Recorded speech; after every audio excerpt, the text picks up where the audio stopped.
இணைந்த மணிகண்டத்து ஈசனடியார் பெருமையினை எல்லா உயிரும் துளையெடுத்து தேசமுயதிரு தொண்ட தொகுமின்பணித்த திருபாலன் வாசமலர்மென் கழல் வணங்க வந்த பிறப்பை வணங்குவாம்.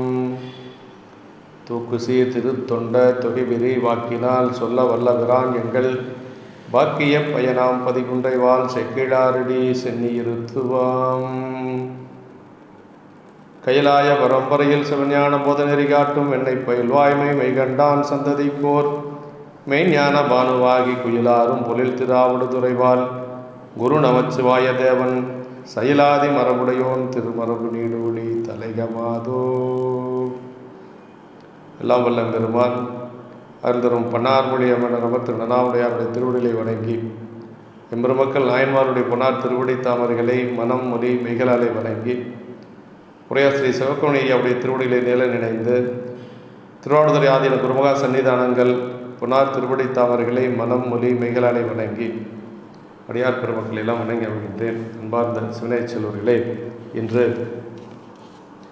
தை மாதம் விசாக நட்சத்திரம் எம்பெருமான் திருநீலகண்ட நாயனார் குருபூசை திருநாள். அன்பர் பெருமக்களே, நம்முடைய திருநீலகண்ட நாயனாருடைய திருச்சரிதத்தை தெய்வ சேக்கிழார் பெருமான் 44 திருப்பாடல்களில் நமக்கு அருளியிருக்கிறார். நம்முடைய திருத்தொண்ட தொகை ஆசிரியர் நமக்கு திருநீலகண்ட நாயனாருடைய வரலாற்றை சொல்ல வருகின்ற பொழுது திருநீலகண்டத்து குயவனார்க்கடியேன் என்று சொல்லி நமக்கு அருளுகின்றார். ஆரூர் பெருமான் அடியெடுத்து கொடுக்க திருத்தொண்ட தொகையினுடைய முதல் அடியாராக பாடப்பெற்றது தில்லைவாழந்தர்கள். தனி அடியாரிலே முதலாவதாக வைத்து போற்றக்கூடிய பெருமையுடையவர் திருநீலகண்ட நாயனார். நம்பிகளுடைய திருவாக்கிலிருந்து வந்த முதல் நாயனார் திருநீலகண்ட நாயனார். திருநீலகண்டத்து குயவனார்க்கடியேன் என்று சொல்லி அவர் குயவர் குலத்தை சார்ந்தவர். அதாவது பெரிய புராணத்திலே வேட்கோவர் குலம் என்று சொல்லி சேக்கிழ பெருமான் போற்றுகின்றார். அந்த வேட்கோவர் குலத்தை பற்றி சொல்லுகின்ற பொழுது 7 முறை அந்த குலத்தினுடைய பெயரை நம்முடைய தெய்வ சேக்கிழார் பெருமான் புராணத்திலே கூறுகின்றார். நமக்கு நம்முடைய பட்டினத்தடிகள் பெரிய புராணத்திலே இருக்கக்கூடிய நாயன்மார்களிலே 3 பெருமக்களுடைய அந்த தொண்டை என்னால் செய்ய முடியாது என்று சொல்லி கூறுகின்றார்.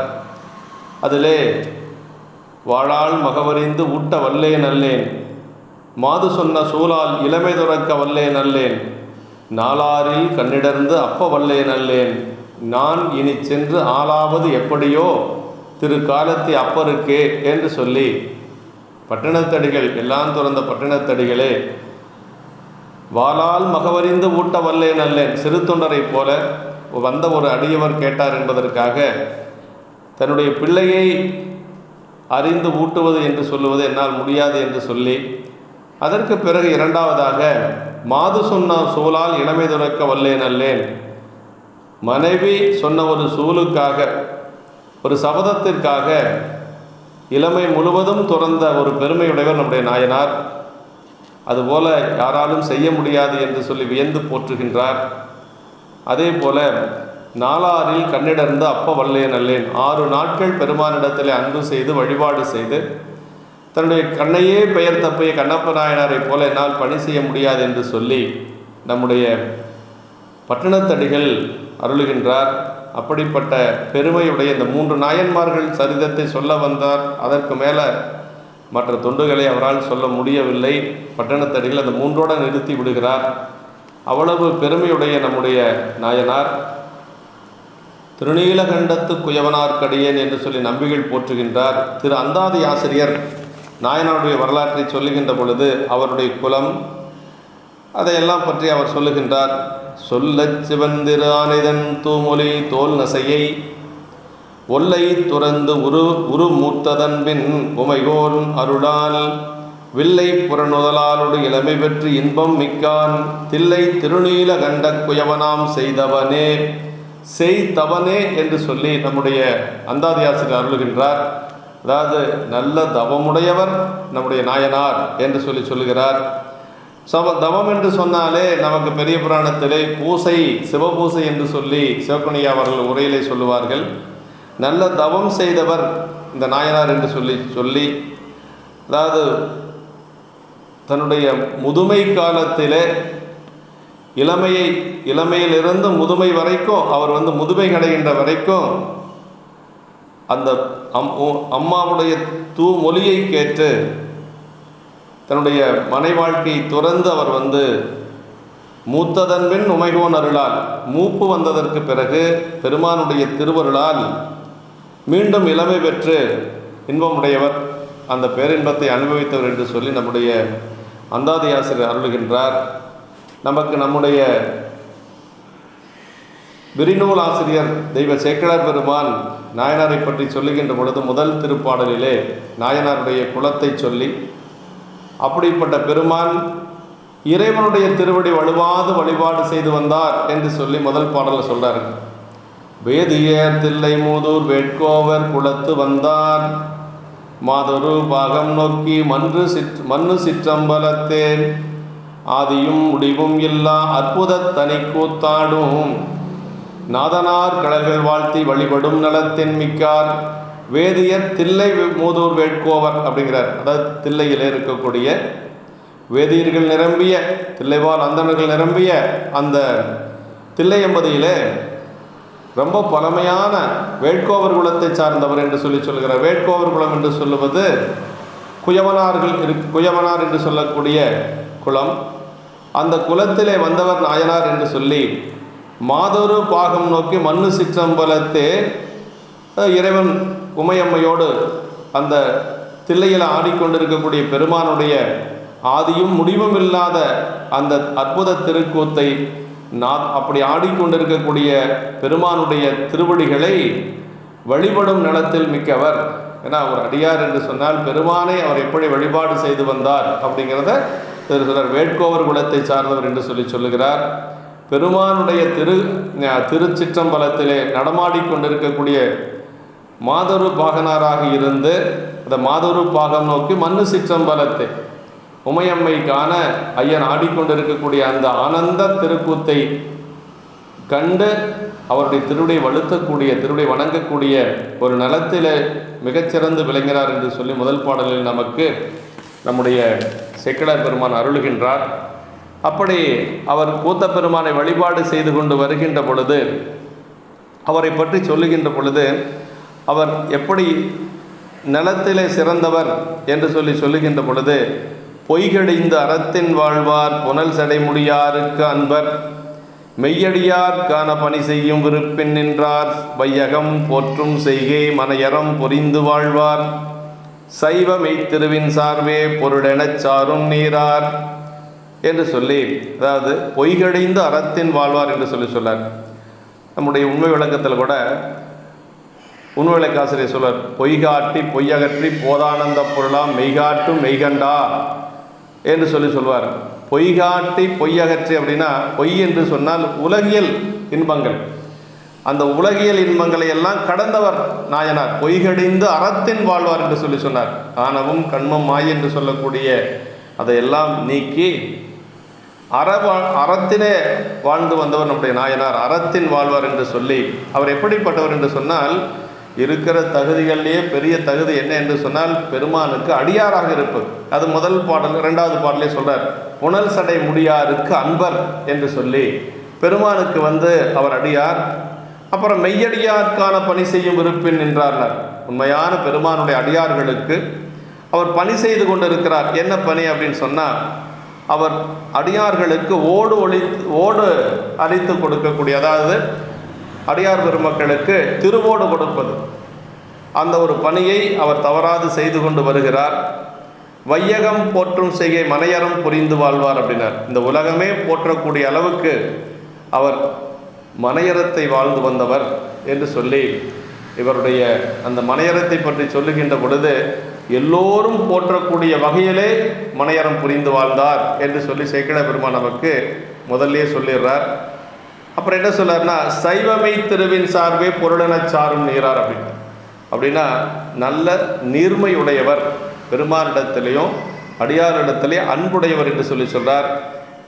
சைவமை திருவின் சார்பே பொருளெனச் சாரும் நீரார்னார். சைவமை திரு அப்படின்னா சிவப்புண்ணிய உரையில் சொல்லுகின்ற பொழுது என்னென்னவெல்லாம் இந்த உலகத்தில் அழியாத பொருள், நிலையான பொருள் அப்படின்னா திருநீர், கண்டிகை, சடைமுடி, சி பஞ்சாக்கரம் என்று சொல்லக்கூடிய இதுதான் அழியாத பொருள். இந்த சைவமை திருவின் சார்பே பொருளென சாரும் நீரார் என்று சொல்லி இந்த பொருள்களை எல்லாம் அவர் மெய்ப்பொருளாக கொண்டு வாழ்ந்தவர் என்று சொல்லுகிறார். அப்படி அஞ்செழுத்தும் திருநீரும் கண்டிகையும் பொருளாக கொண்ட நாயன்மார்கள் என்று சொல்லி மாதவ சிவஞான முனிவர் காஞ்சி புராணத்தில் சொல்லுகிறார். அஞ்செழுத்தும் திருநீரும் கண்டிகையும் பொருளாக கொண்ட நாயன்மார்கள் என்று சொல்லி நம்முடைய மாதவ சிவஞான முனிவர் அவர்கள் காஞ்சி புராணத்தில் அருள்கின்றார். அப்போ ஒரு அடியாருக்கு என்ன வேணும் அப்படின்னா திருநீர் வேணும், கண்டிகை வேண்டும், அதே மாதிரி அஞ்செழுத்து வேண்டும் என்று சொல்லி அறந்தை தீர்க்கும் அடியவர் மேனி மேல் நிறந்த நீற்றொளி ஆழ்நிறை தூய்மையால் புறந்த அஞ்செழுத்து ஓசை பொழிதலால் பரந்தாயிரம் பாற்கடல் போல்வது என்று சொல்லி அந்த தேவாசின் மண்டபத்தில் இருந்த அடியார் பெருமக்கள் எல்லாம் எந்த நிலையிலே அங்கு இருந்தார்கள் என்று சொல்லி சேக்கிழார் பெருமான் நமக்கு அருளுகின்ற பொழுது அவர்கள் எல்லாம் அறந்தை தீர்க்கும் அடியவர் அப்படின்னா பிறவி துன்பத்தை நீக்கக்கூடிய அடியார் பெருமக்கள். இருக்கிறதுலேயே பெரிய துன்பம் பிறவி துன்பம். அந்த தேவாசிரியன் மண்டபத்தில் இருக்கக்கூடிய அந்த சீவன் முக்த அடியார்களை சென்று வழிபாடு செய்தால் நம்முடைய பெரிய துன்பமாக இருக்கக்கூடிய பிறவியே நீங்கும் என்று சொல்லுகிறார். அதான் அறந்தை தீர்க்கும் அடியவர் மேனி மேல் நிறந்த நீற்றொழியால் நிறை தூய்மையால் என்று சொல்ல அவர்கள் திருமேனியிலே திருநீற்று ஒளி இருந்தது. அது மட்டுமல்ல, உள்ளுக்குள்ள ஐந்தெழுத்தை சொல்லி கொண்டிருந்தார்கள் என்று சொல்லி அப்படி அதுபோல நம்மளுக்கு சைவ மெய்த்திரு என்று சொல்லுவது சைவத்திலே திருநீரு, அதே மாதிரி கண்டிகை, சடைமுடி, சீபஞ்சாக்கரம் என்று சொல்லி இந்த நான்கும் தான் என்றைக்கு அழியாத பொருள். அதை நம்முடைய நாயனார் அதைவே பொருளாக சார்ந்து வாழ்ந்தவர் என்று சொல்லி நமக்கு அருளுகின்றார். அதாவது பொருள்னா உண்மை பொருள், மற்ற பொருளெல்லாம் பொய்ப்பொருள்கள், உலகப் பொருள்கள் அனைத்தும் தோன்றி நின்று அழியக்கூடிய பொருள். இந்த உண்மையான பொருள் எப்பொழுது இருக்கக்கூடிய பொருள் என்று சொன்னால் இந்த 4 பொருள்களை சொல்கிறார். அவர் செய்த தொழில் என்ன அப்படின்னா அடியார்களுக்கு பலி பாத்திரம் என்று சொல்லக்கூடிய அந்த ஓடு செய்து கொடுப்பது, எல்லா அடியார் பெருமக்களுக்கும் ஓடு செய்து கொடுப்பது என்று சொல்றார். அப்படி ஓடு அளித்து அவர் பல நாட்கள் ஒழுகி வருகின்றார். அந்த தொண்டை நீண்ட நாட்கள் செய்து வருகிறார் திருநீலகண்ட நாயனார். அதை ஓடொழித்து ஒழுகும் நாளில் இளமை மீது வர இன்பத்துறையில் எளியரானார் என்று சொல்லி சேக்கிழ பெருமான் சொல்றார். அதாவது ஓடழித்து நீண்ட நாட்கள் அந்த தொண்டை செய்து கொண்டு வருகிறார். அப்படி இருக்கின்ற பொழுது இளமை மீதூர்ந்த காரணத்தினாலே அவர் கொஞ்சம் இன்பத்துறையிலே எளியராக இருந்தார். மிக அழகாக நாகரிகமாக அவருடைய நிலையை அப்படி சொல்லார். ஏன்னா இளமை மீதூர்ந்த காரணத்தினாலே கொஞ்சம் அவர் அந்த இன்பத்துறையிலே என்று சொல்லக்கூடிய அந்த நிலையிலே கொஞ்சம் எளியவராக இருந்தார் என்று சொல்லி சேக்கிழ பெருமான் நமக்கு அருளுகின்றார். அப்படி இருக்கின்ற பொழுது அவருடைய அம்மாவை பற்றி சொல்றார். அவருடைய துணைவியாரை பற்றி சொல்லுகின்ற பொழுது அவர் தங்கள் மனைவியாரும் அருந்ததி கற்பின் மிக்கார் அப்படின்னார். அருந்ததி கற்பின் மிக்கார் என்று சொன்னால் கற்பிலை சிறந்த பெண். அருந்ததி என்று சொல்லுவது வசிஷ்டருடைய மனைவி. வசிஷ்டருடைய மனைவியை போல கற்பிலை சிறந்தவர் என்று சொல்லி சேக்கிழ பெருமான் இந்த இடத்துல ரொம்ப நயமாக சொல்வார். அருந்ததியை விட கற்பிலை சிறந்தவள் என்று சொல்லக்கூடாது. ஏனென்று சொன்னால் கற்பிற்கு உச்சமாக சொல்லுவது அருந்ததி தான். அம்மை மிதித்து அருந்ததி பார்த்து என்று சொல்லுவார்கள். அது மாதிரி அருந்ததி கற்பின் மிக்கார்னா அருந்ததியை போல கற்பினை சிறந்த பெண் என்று சொல்லி அந்த இடத்துல அருந்ததியை விட என்று சொல்லாமல் சேக்கிழ பெருமான் அருந்ததி கற்பின் மிக்கார் என்று சொல்றார். இன்னொரு இடத்துல திருவினும் உருவம் மிக்கால். ஏன்னா இவர் வேறொரு பெண்ணிடத்தில் செல்லுகின்ற அளவுக்கு அவர் அழகில்லாதவரா என்று சொன்னால் அப்படியும் அல்ல. அது திருவினும் உருவம் மிக்கால் என்று சொன்னால் லட்சுமி தேவியை விட சிறந்த பெண் என்று சொல்லி அதுவும் நமக்கு சொல்லுகின்றார். அப்புறம் நாயனாரை பற்றி மீண்டும் சொல்லுகின்ற பொழுது சிவன் எந்தை கண்டம் தன்னை திருநீலகண்டம் என்பார். நாயனார் எப்பொழுதும் அவர் திருவாக்கிலே திருநீலகண்டம் திருநீலகண்டம் திருநீலகண்டம் என்று சொல்லிய பெருமானுடைய அந்த திருநீலகண்டத்தின் மீது அளவற்ற அன்புடையவர் நம்முடைய திருநீலகண்ட நாயனார் என்று சொல்லி இப்படி அவர்கள் இருந்து கொண்டிருக்கிற பொழுது ஒரு நாள் அவர் என்ன செய்கிறார் அப்படின்னா தன்னுடைய அந்த இளமை மீதூரிய காரணத்தினாலே அவர் இன்பத்துறையில் எளியராக இருந்ததனால ஒரு பரத்தையினுடைய வீட்டுக்கு சென்று வருகிறார். அது ஆனதங்கேழ்வராங்கோர் பறைத்தைவால் அணைந்து நன்ன சொல்லர் மானமுன் பொறாது வந்த உடலால் மனையின் வாழ்க்கை ஏனைய எல்லாம் செய்தே உடன் உறைவு இசையாரானார் தேனமர் கமலப்போதில் திருவினும் உருவம் மிக்கால். அப்படியே லட்சுமியை விட சிறந்த அழகுடைய அந்த அம்மையார் அது அருந்ததி கற்பின் மிக்க அந்த அம்மையார் என்ன செஞ்சாங்களாம், இவர் ஒரு பரத்தையனுடைய வீட்டுக்கு சென்று வந்தது அம்மையாருக்கு தெரிந்து விட்டது. அப்படி தெரிந்ததுனால கொஞ்சம் ஊடல், கணவனிடத்திலே ஒரு ஊடல், வேடம் அணிந்து கொண்டு ஒரு அடியாராக இருந்து இப்படி ஒரு விலை மாதருடைய வீட்டுக்கு சென்று வருவதா என்று சொல்லி அம்மாவுக்கு கொஞ்சம் அவர் மீது ஒரு வருத்தம் வருகிறது. எல்லாம் செய்கிறாங்க, கணவன் மனைவிக்கு செய்ய வேண்டியது, மனைவி கணவனுக்கு செய்ய வேண்டிய அத்துணையும் செய்தாலும் கூட உடல் உறவு என்று சொல்லக்கூடிய அதுக்கு இசையாமல் அவர் அதை தவிர்த்து வருகிறார். அம்மா எப்படி அழகுடையவர் அப்படிங்கிறத சொல்றார். தேனமர் கமல போதில் திருவினம் உறவி மிக்கால் என்று சொல்லி ஏனைய எல்லாம் செய்து உடன் உறைவு இசையாரானார் என்று சொல்லி நாயனாருடைய துணையாரை பற்றி சொல்லுகின்றார். இவர் என்ன பண்ணுறார் அப்படின்னா, சரி அம்மா கொஞ்சம் கோபமாக இருக்கிறாங்க, கொஞ்சம் இறங்கி போய் பேசலாம் என்று சொல்லி அருகிலே சென்று அவர் அம்மையாரை தொடுகின்றார். தொடுவதற்கு முற்படுகின்ற பொழுது அப்போ தான் அம்மா தீண்டக்கூடாது என்று சொல்லி திருநீலகண்டத்தின் மீது ஆணையாக சொல்லுகிறார். அதான் இங்கே சொல்றாரு, மூண்ட அப்புலவிதீர்க்க அன்பனார் முன்பு சென்று பூன் தயங்கு இளமன் சாயல் பொற்கொடி அணையார் தம்மை வேண்டுவ இறந்து கூறி மெய்யுற அணையும் போதில் தீண்டுவீராயின் எம்மை திருநீலகண்டம் என்பார். அதாவது மூண்ட புலவிதீர்க்க, ஏதோ கொஞ்சம் மன வருத்தம், அந்த மன வருத்தத்தை தீர்ப்பதற்காக அம்மா பக்கத்தில் போய் நிற்கிறார். அப்படி நின்று பூந்தயங்கு இளமன் சாயல்னர், அப்படியே ஒரு அருமையான ஒரு மயில் போன்ற ஒரு சாயலையுடைய அந்த அம்மையாரிடத்தில் சென்று பொற்கொடி போன்ற அம்மையார், பொற்கொடி அணையார் தம்மை, அப்படி கொடி போன்ற அந்த அம்மையாரிடத்தில் சென்று வேண்டுவ இறந்து கூறினார். அப்படி ரொம்ப இறங்கி பேசி கொஞ்சம் அவருக்கு உண்டான ஒரு பாணியில் அவர் சமாதானப்படுத்த முயல்கின்ற பொழுது அப்படி மெய்யுற அணையும் போதில் அப்படி சமாதானப்படுத்தி அம்மாவிடத்திலே அந்த மெய்யுற அணைகின்ற பொழுதில் அம்மா சொன்னாங்க, தீண்டுவீராயின் எம்மை திருநீலகண்டம் என்றார். அப்படின்னா எம்மை தொடுவீராயின் திருநீலகண்டத்தின் ஆணை உம்மை தடுப்பதாக என்று சொல்லி அவருக்கு நாயனாருக்கு எதன் மீது பற்று அதிகமோ அதை சொல்லி சூளுரைக்கிறாங்க. அம்மா என்ன சொல்றாங்க, அதான் எம்மை தொடுவீராயின் திருநீலகண்டத்தின் ஆணை உம்மை தடுப்பதாக என்று சொல்லி, இது நான் சொல்லலை, திருநீலகண்டத்தினுடைய ஆணையாக ஏற்றுக்கொள்ள வேண்டும் என்று சொல்லி எம்மை அப்படின்னு சொல்லி சொல்றாங்க. அதாவது சில இடங்கள்ல எல்லாம் ஆணை என்று சொல்லி பெரிய புராணத்தில் வருங்க. அப்படி வருகின்ற பொழுது மெய்ப்பொருள் நாயனார் புராணத்தில் ஒரு இடம் வரும். மெய்ப்பொருள் நாயனாரை வந்த முத்தநாதன் அந்த வாளினாலே குத்தி விடுகின்றான். அப்படி குத்தி விடுகின்ற பொழுது அவனை அழிப்பதற்காக எல்லோரும் அங்கு வருகின்றார்கள். அப்போ இரத்த வெள்ளத்தில் இருக்கக்கூடிய மெய்ப்பொருள் நாயனார் தத்தனிடத்திலே சொல்லுகிறார், இத்தவன் போக பெற்றது இறைவனது ஆணை என்று சொல்லுகிறார். இவனை பத்திரமாக கொண்டு போய் ஊர் எல்லையிலே விட்டு வருவது என்னுடைய ஆணை, அதை இறைவனது ஆணை, தன்னுடைய ஆணைன்னு கூட சொல்லலை, இறைவனது ஆணை என்று சொல்லுகிறார். அதே மாதிரி நம்முடைய ஞானசம்பந்த பெருமான் நம்முடைய திருமறைக்காட்டில் இருந்து அங்கு மதுரையம்மதி செல்ல முற்படுகின்ற பொழுது அப்போ நம்முடைய நாவுக்கரசு பெருமான் செல்ல இசையேன் என்று சொல்லுவார். அப்படி செல்ல இசையேன் என்று சொல்லுகின்ற பொழுது சமணர்கள் கொடுமையானவர் என்று சொல்லுகின்ற பொழுது நாளும் கோளும் சரியில்லை என்று சொல்லுகின்ற பொழுது ஞானசம்பந்த பெருமான் நாவுக்கரசு பெருமானுக்காக பாடிய திருப்பதிகம் இந்த கோளறு திருப்பதிகம். அது பாடுறதுக்கு முன்னாடி சொல்லுவார், பரசுவது நம்பெருமான் கடல் என்றால் பழுது வந்தனையாது என்று சொல்லுவார். ஒரு பிராமண குழந்தை அவர்கிட்ட சொல்றார் நாவுக்கரசு பெருமானிடத்திலே, பரசுவது நம்பெருமான் கடல் என்றால் இறைவனுடைய திருவடியை வணங்குகின்றவர்களுக்கு எந்த ஒரு துன்பமும் வாராது என்று சொல்லி அடித்து சொல்லுகிறார். இருந்தாலும் நாவுக்கரசு பெருமானை அவர் மகிழ்ச்சி அடைய வைக்க வேண்டும் என்பதற்காக அந்த கோளறு பதிகத்தை பாடுகிறார்.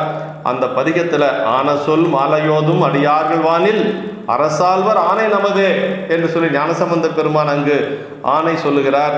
அதே மாதிரி மதுரையம்மதி செல்ல வேண்டாம் என்று சொல்லி தடுக்கின்ற பொழுது ஞானசம்பந்த பெருமான் அரசுகளிடத்திலே சொல்லுகிறார், நாவுக்கரசு பெருமானிடத்திலே, எல்லையில்லா நீரு போற்றும் இருவரையும் சென்று காணும் கருத்துடையேன், அங்கு தீங்கு புரி அமரர் செயல் அழிவித்து சைவம் பாரித்தன்று வேறு ஒன்றும் செய்யேன், ஆணை உமதே என்று சொல்லி நம்முடைய நாவுக்கரசு பெருமானிடத்தில் ஆணை பெற்றுக்கொண்டு ஞானசம்பந்த பெருமான் மதுரையம்பதி சென்றார் என்று சொல்லி சேக்கிழார் பெருமான் நமக்கு அங்கு பதிவு செய்து காட்டுகிறார்.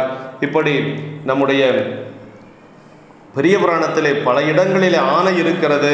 அதே மாதிரி இந்த இடத்திலே திருநீலகண்டத்தின் மீது ஆணையிட்டு அது உம்மை தடுப்பதாக என்று சொல்லி தன்னுடைய கணவனாக இருக்கக்கூடிய திருநீலகண்ட நாயனாரிடத்திலே அம்மா ஆணையிட்டு சொல்லுகிறார்கள். அம்மா ஆணையிட்டு சொன்னது என்னை அப்படின்னு சொல்லலை, எம்மை என்று சொல்லி பன்மையில் சொல்கிறாங்க.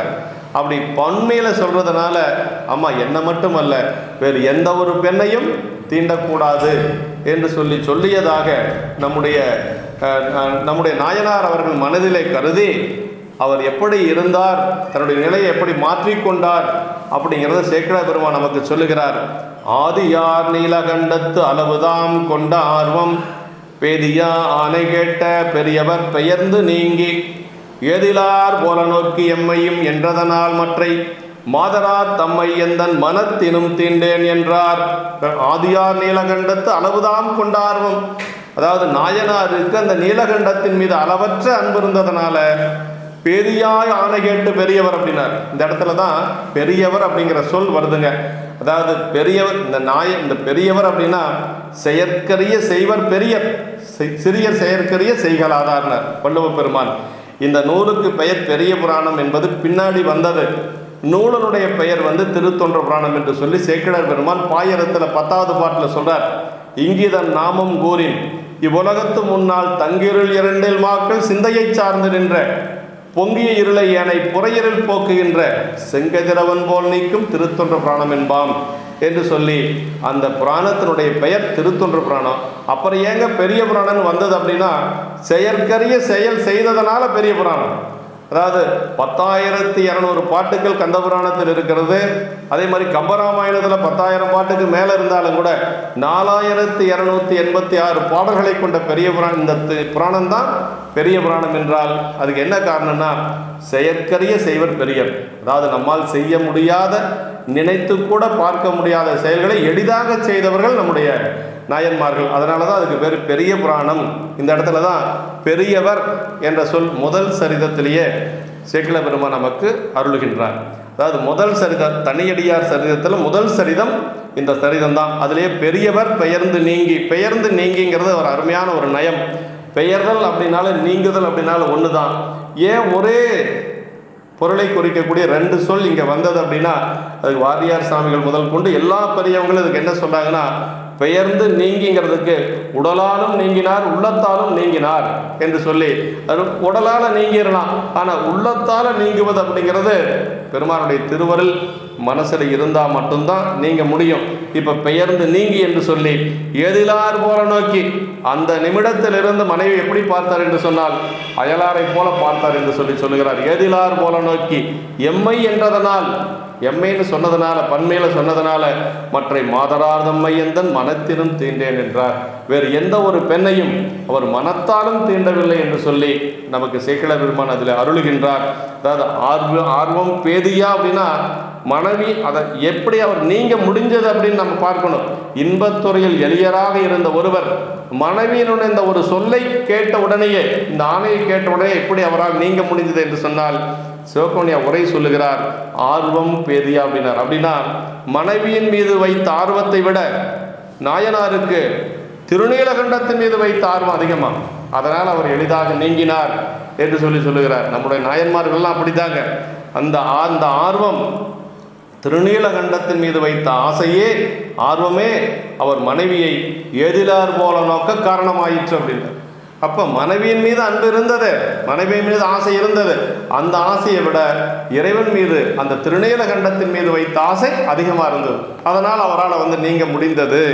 அதான் பெரியவர் அப்படின்னு சொல்லுவதற்கு காரணம் அதான். சொல்லுதற்கரிய காம இச்சையனை ஆணையின் வரம்பிலே வென்றவர் நாயனார் என்று சொல்லுகிறார். வெல்லுவதற்கரிய காம இச்சையனை பெரிய பெரிய ஞானியர்கள்லாம் கூட வெல்ல முடியாத அந்த சிற்றின்பத்தை தன்னுடைய பெருமான் மீது வைத்த அந்த ஆணையின் வரம்பிலே வென்று காட்டியவர் நம்முடைய நாயனார் என்று சொல்லுகிறார். ஏதிலார் போல என்று சொன்னால் அயலாரை போல என்று சொல்லுது. மனத்தினும் தீண்டன் ஏன் சொன்னார் அப்படின்னா, தீண்ட நினைப்பதும் தீண்டிய பலனை கொடுத்து விடும். மனசால நினைச்சாவே தீண்டியதனுடைய பலனை கொடுத்துவிடும். ஏன்னா சுந்தரமூர்த்தி சாமிகள் கைலாயத்தில் இருக்கின்ற பொழுது அவர் அந்த 2 பெண்களை, கமலினி அணிந்தது என்று சொல்லக்கூடிய 2 பெண்களை பார்க்கிறார். அவ்வளவுதான். மாதவம் செய்த தென் திசை வாழ்ந்திட தீதில்லா திருத்தொண்ட தொகை தர போதுவார் அவர் மேல்மனம் போக்கிட காதல் மாதரும் காட்சியில் கண்ணினார். ஆனால் சாமி என்ன செஞ்சார் அப்படின்னா, மாதர்பால் மனம் வைத்தனை அம்மெல்லியலாருடன் காதல் இன்பம் கலந்து அணைவா என்று சொல்லி அந்த மனசு வைத்தது, அங்கு பார்த்ததையே ஒரு காரணமாக வைத்து அவர் இந்த மண்ணுலகத்திலே வந்து அவதரிக்கிறதுக்கு காரணமாக இருந்தது என்று சொல்லுவார்கள். அப்போ மனத்தினும் தீண்டேன் என்று சொல்லுவது ஒரு உயர்ந்த ஒரு நிலையிலே நாயனார் நிற்கிறார். அப்படி இருந்தாலும் கூட அவர்கள் 2 பெருமக்களும் எப்படி வாழ்ந்து வந்தார்கள், ஒருவருக்கொருவர் எப்படி அன்பு காட்டி இருந்தார்கள் அப்படின்னா, அந்த மெய்யுறு புணர்ச்சி என்று சொல்லக்கூடிய உடல் இன்பம் மட்டும்தான் இல்லை. ஆனால் கணவன் மனைவிக்கு செய்ய வேண்டியதை செய்தார், மனைவி கணவனுக்கு செய்ய வேண்டியதை செய்தார்கள். இது எத்தனை காலம் அப்படின்னா, ரொம்ப வயசான காலத்து வரைக்கும் சரி இப்படி இருந்தாங்களே, இது வேற யாராச்சுக்கு தெரியுமான்னா வேற யாருக்கும் தெரியாது. இவங்களுக்கு தெரியும், இறைவனுக்கு தெரியும். அதுதான் இவர்கள் காத்த ஒரு நியதி. நம்முடைய தெய்வ சேக்கலர் பெருமான் இல்லறத்திலே வாழக்கூடியவர்களுக்கு சொல்லக்கூடிய ஒரு அருமையான ஒரு நியதி இந்த இடத்துல தான் சொல்றாரு. கற்பூரு மனைவியாரும் கணவனார் காண எல்லாம் பொற்புறம் மெய்யுறாமல் பொருந்துவ போற்றி செய்து இப்புறம் பொழியாதங்கள் இருவரும் வேறு வைகி அற்புறு புணர்ச்சியின்மை அயலறியாமை வாழ்ந்தார்கள் என்று சொல்லி, அதாவது கற்புறு மனைவியாரும் கணவனார் காண எல்லாம் அப்படின்னா, கற்புடைய மனைவி கணவனுக்கு என்ன செய்யணுமோ அதையெல்லாம் செஞ்சாங்களாம். கற்பூரு மனைவியாரும் கணவனார் காணையெல்லாம் பொற்புற மெய்யுறாமல் பொருந்துவ போற்றி செய்து 2 பேர்த்துக்கு உடல் இன்பம் மட்டும் இல்லை, ஆனால் அத்தனையும் செய்கிறாங்க. கணவனாரும் மனைவிக்கு செய்ய வேண்டியதை செய்கிறாங்க. இப்புறம் பொழியாதங்கள், இப்போ கணவன் மனைவிக்கெல்லாம் ஒரு ஊடல் அப்படின்னா வீட்டை விட்டு வெளியில் போயிடுவாங்க, அப்பா அம்மா வீட்டுக்கு போயிடுவாங்க. அப்படியெல்லாம் இவங்க எங்கேயுமே போகலை.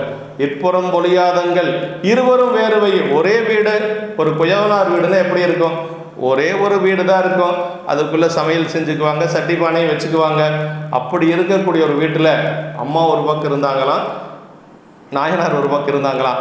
இப்புறம் பொழியாதங்கள் இருவரும் வேறு வைகி அற்புறு உணர்ச்சியின்மை அயலறியாமை வாழ்ந்தார் என்று சொல்லி, அதாவது யாருக்கும் தெரியாது அவர்கள் 2 பேரும் இப்படி வாழ்ந்து கொண்டு இருக்கிறார்கள். இதுதான் நமக்கு சொல்லக்கூடிய ஒரு உண்மை. கணவன் மனைவிக்குள்ள எத்தனை கருத்து வேறுபாடு வேணுங்களும் வரலாம் போகலாம், ஆனால் வெளியில் யாருக்கும் தெரியக்கூடாது. ஏன்னா வெளியில் தெரிஞ்சால் அதனால் நிறைய விவகாரங்கள் வரும் அப்படிங்கிறது சேக்கிழ பெருமான் நமக்கு இந்த முதல் சரிதத்திலே சொல்றாரு. அற்புறு புணர்ச்சியின்மை அயலறியாமை வாழ்ந்தார் என்று சொல்றார். அப்படி பல காலம், கொஞ்ச நாளெல்லாம் இல்லைங்க, எத்தனை காலம் அப்படி இருந்தாங்க அப்படிங்கிறத சொல்றாருங்க.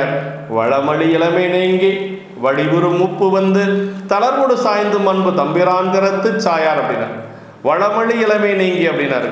அப்படியே அந்த இளமையெல்லாம் போயிடுச்சு, வடிவொரு மூப்பு வந்துனார். அப்படி மூப்பு வந்தது, அந்த மூப்பு கூட இவங்களுக்கு எப்படி இருந்தது அப்படின்னா வடிவொரு மூப்பாக இருந்தது. வடிவொரு மூப்புனா அழகான மூப்பா பாரு. அந்த வயதான கோலத்தை கூட சேக்கிழ பெருமான் எப்படி சொன்னார்னா வடிவொரு மூப்பு வந்து அப்படின்னாருங்க. அப்புறம் தளர்வோடு சாய்ந்தும் அவங்க நிற்க முடியல, நடக்க முடியல, அப்படியே கோல் கையில் இல்லைன்னா கீழே விழுந்துருவாங்க. அந்த மாதிரி அந்த தளர்வோடு சாய்ந்தும் பெருமானிடத்தில் வைத்த அன்பு மட்டும் கொஞ்சம் கூட குறையிலுங்கிறார். தளர்வோடு சாய்ந்தும் அன்பு தம்பிராந்திரத்து சாயாரம். அதாவதுங்க ஒரு துன்பம், அதாவது நமக்கு ஏதாவது ஒரு சின்ன ஒரு இடர்பாடுகள் வந்தாச்சு அப்படின்னா நம்ம எந்த அளவுக்கு பெருமான் மீது அன்பு வைத்திருப்போம் அப்படிங்கிறது நமக்கு கேள்விக்குறியாக தான் இன்றைக்கி இருக்குது. ஆனால் இவர்கள் 2 பேரும் 1 வருஷம் 2 வருஷம் இல்லை, ஒரு வாழ்நாள் முழுக்க, அதாவது இளமை ஒரு 20 வயதில் நடந்தது, 80 வயது கழிந்தும் கூட அவர்கள் இப்படியே வாழ்ந்து கொண்டு இருக்கிறார்கள். யாராவது அப்படி இருக்க முடியுமானா கொஞ்சம் அதுதான் பெரியவர் என்று சொல்லி சேக்கிழ பெருமான் நமக்கு சொல்கிறாருங்க. ஆமாம், அந்த காலத்து வரைக்கும் இவர்கள் இப்படி இருக்கிறார்கள் என்று சொல்லி வேற யாருக்கும் தெரியாது. அதுதான் பெண்களும் ஆண்களும் கடைபிடித்து ஒழுக வேண்டிய ஒரு இல்லற நெறி என்று சொல்லி நமக்கு பெரியவங்க சொல்லுவாங்க. அதான் சொல்ற வளமொழி இளமை நீங்கி வடிவுறு மூப்பு வந்து தளர்வோடு சாய்ந்தும். ஆனால் பாருங்க, நிற்க முடியல, கோடுலைன்னா விழுந்துருவாங்க. ஆனால் பெருமானிடத்தில் வைத்த அன்பு கொஞ்சம் கூட குறையல அப்படிங்கிற அன்பு தம்பிரான் திறத்து சாயார் அப்படின்னாரு. இந்த மாதிரி ஒரு காலத்தில் தான் இப்போ பெருமான் அந்த வீட்டுக்கு வர்றார். அப்படி வருகின்றவர் என்ன செய்கிறார்னா, ஒரு ஓட்டை கையில் எடுத்துக்கொண்டு வருகிறார், ஒரு மண் ஓட்டை கையில் எடுத்துக்கொண்டு வருகிறார்.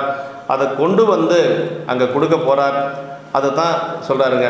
அதாவது பெருமான் எப்படி அழகு அப்படிங்கிறத தடுத்தாட்கொண்ட புராணத்தில் சொல்வாருங்க. மொய்த்து வளர் வேறழகு மூத்த படிவையோ அத்தகைய மூப்பெனும் அதன் படிவமேயோ என்று சொல்லி தடுத்தாட்கொண்ட புராணத்தில் சேக்கிழ பெருமான் சொல்கிறாருங்க.